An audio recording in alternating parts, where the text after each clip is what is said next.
El pastor quiere que enseñe esta clase, pero yo no sé cómo hacerlo. La educación cristiana es clave en el crecimiento espiritual de la iglesia. Todos los maestros necesitan instrucción para estar listos para el domingo.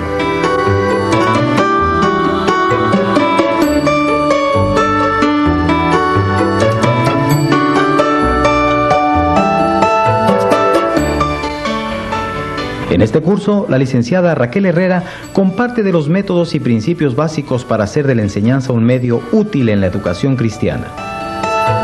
Ahora con nosotros, Raquel Herrera. Hola, ¿cómo están?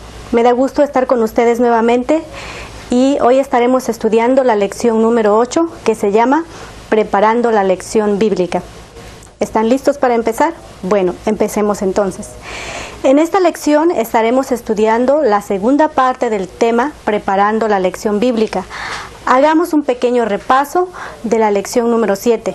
Mencionamos 3 objetivos de la lección. Número 1. Provocar un cambio de conducta en el alumno. En segundo lugar, dejar una enseñanza completa en el alumno. Y en tercer lugar, tener una secuencia gradual en la enseñanza. También mencionamos las 5 partes de la lección, que son: la primera, introducción; la segunda, desarrollo. El desarrollo consta de 3 partes, que es una buena observación, una buena interpretación y una buena aplicación. Después tenemos el clímax de la lección.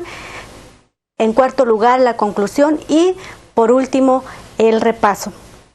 En la lección anterior estudiamos la introducción y el concepto del desarrollo. Trataremos ahora los pasos del desarrollo en la lección, iniciando con la observación. Tomaremos como base el texto encontrado en Mateo 18, 23 al 35. Primero, necesitamos observar el pasaje y lo haremos de la siguiente manera. Número 1. Lea el pasaje de corrido y anote en pocas palabras lo que más llamó su atención. Después de hacer esto, puede comentarlo con sus compañeros de clase. Y en segundo lugar, de acuerdo con el pasaje, conteste las siguientes preguntas. ¿Quién es el autor? ¿Quiénes son los personajes principales según el pasaje? ¿A quién o a quiénes está dirigido el pasaje? ¿Cuáles son los lugares principales? ¿Dónde fue escrito? ¿Cuándo se escribió o en qué tiempo? ¿Cuál es el propósito del autor? ¿Qué forma literaria emplea Jesucristo en este pasaje?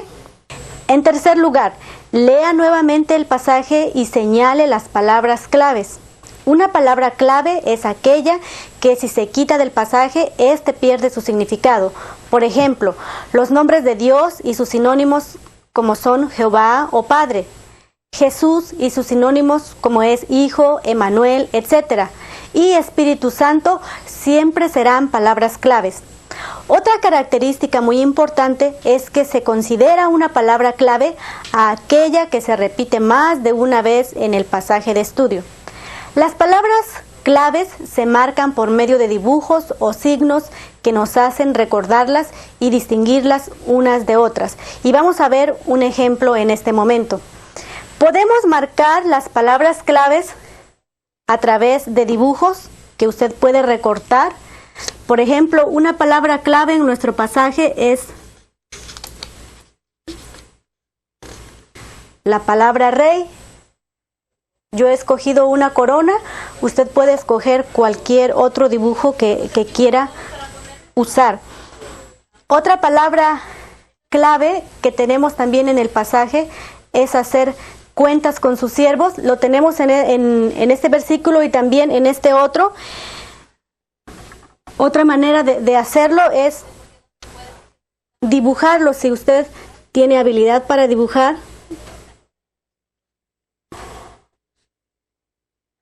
Yo estoy tratando de dibujar una calculadora.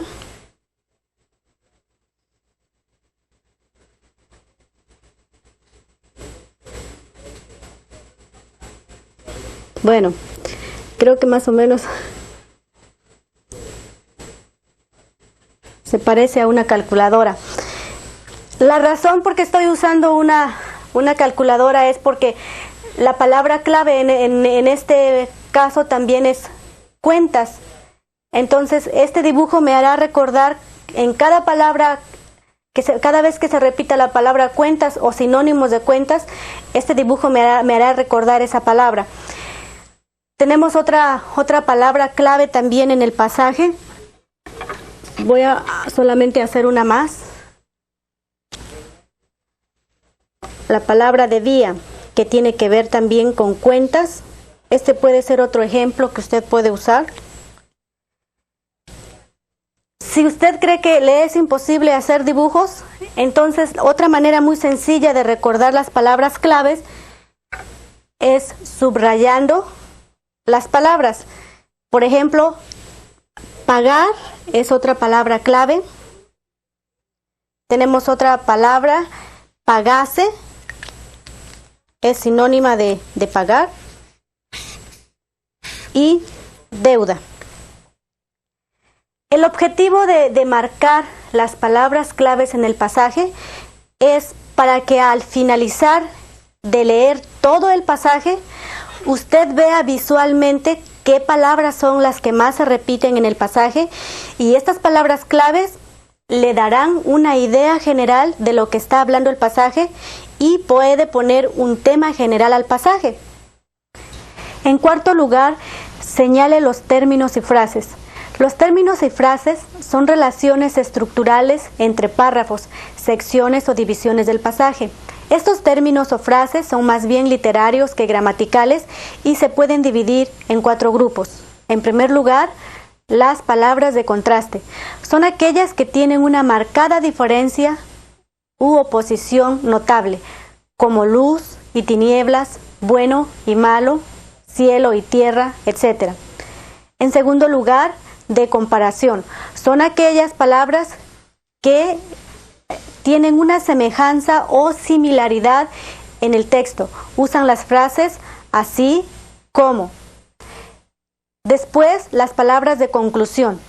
Son aquellas que sirven para llegar a una idea final o una conclusión. Usan las siguientes palabras: por lo cual, así que, por lo tanto, y finalmente, de cronología. Son aquellas palabras que nos indican una ubicación en el tiempo. Por ejemplo, entonces, hasta, cuándo, etc. También aquellos términos que señalan con más exactitud, como el día de reposo, el día del Pentecostés, etc. Bien, vamos a marcar algunos de estos términos en nuestro pasaje de estudio. No vamos a poner todos los que se encuentran, usted va a tener que encontrarlos todos. No siempre se van a encontrar los 4 términos que hemos mencionado. A veces encontramos solamente 2 o 1, a veces encontramos los 4. Depende del pasaje. Por ejemplo, tenemos aquí el primero de ellos, por lo cual, es una palabra de conclusión.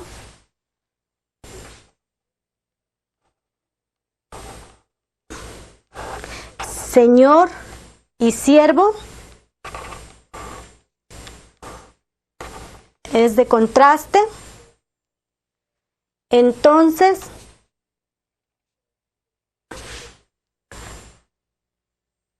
tenemos otra palabra de contraste aquí. Otra vez, Señor y siervo. Ustedes van a encontrar más. Tenemos aquí una de comparación.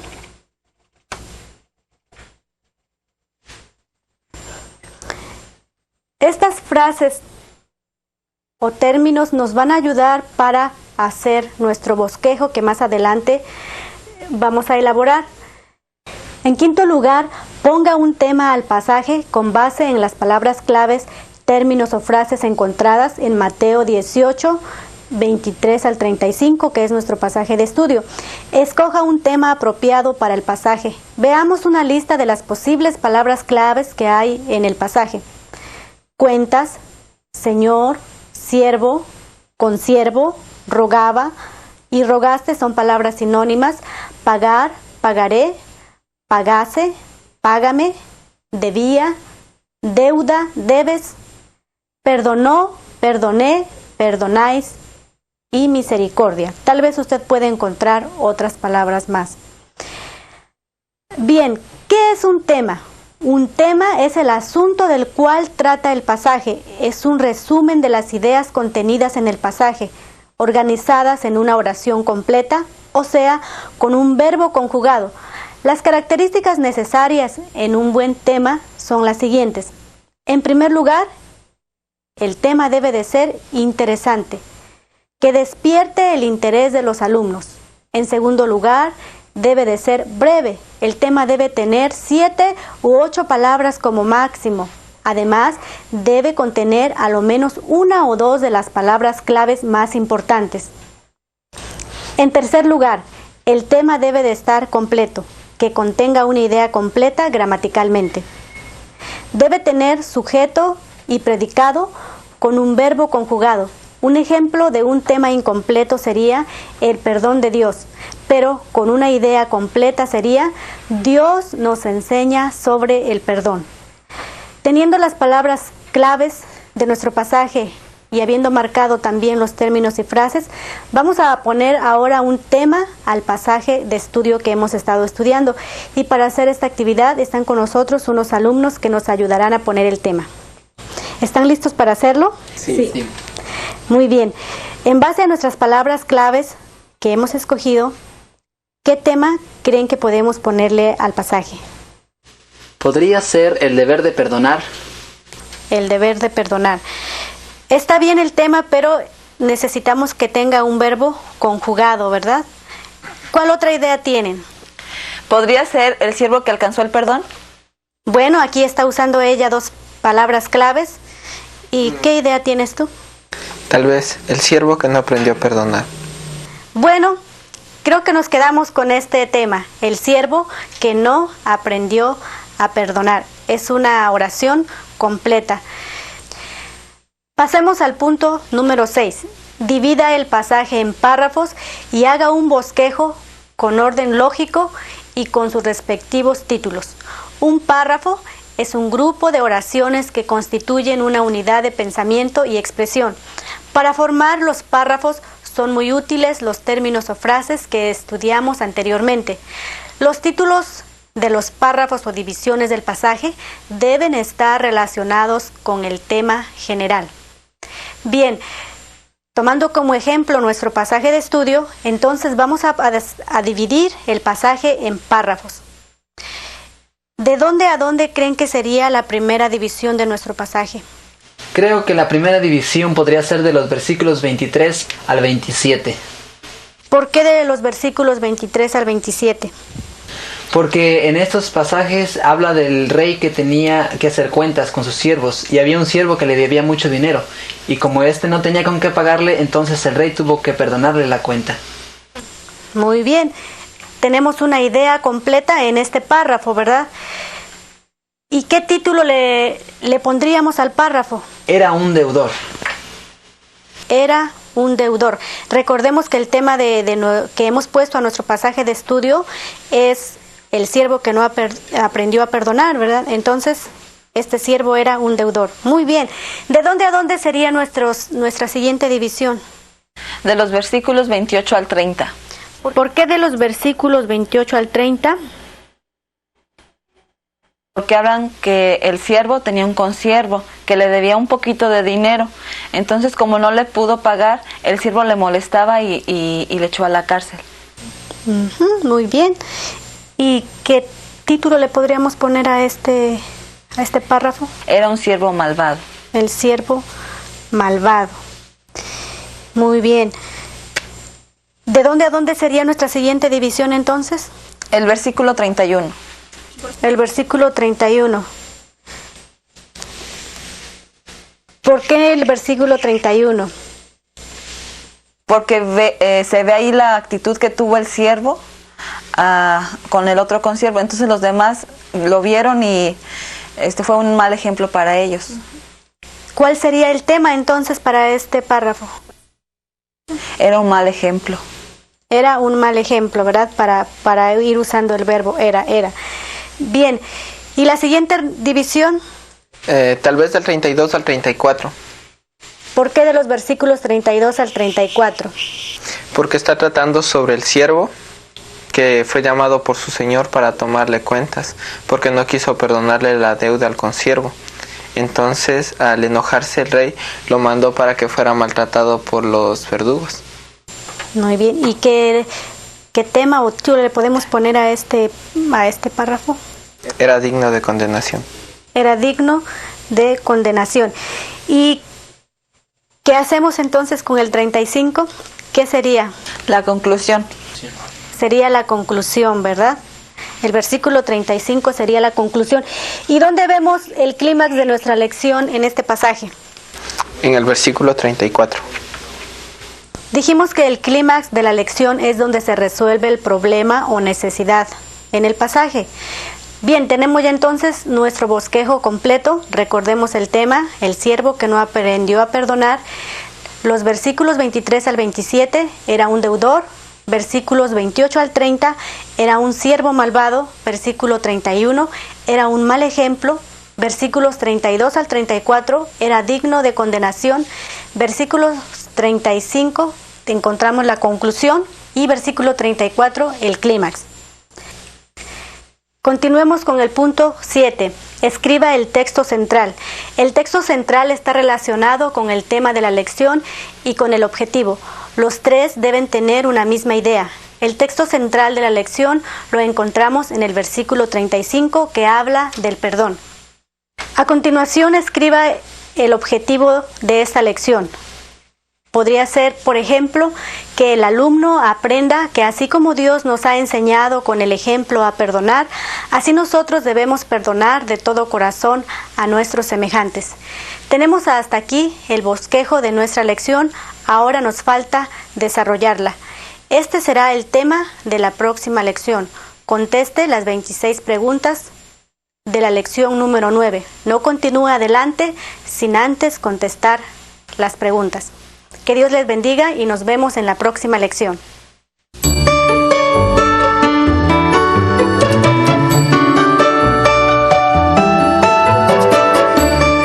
Esperamos que esta lección haya sido útil en mejorar su presentación en su clase de escuela dominical. Le animamos que siga adelante con las siguientes lecciones. Recuerde que el futuro de nuestras iglesias depende de su preparación y fidelidad como maestro. Nos vemos en la próxima lección.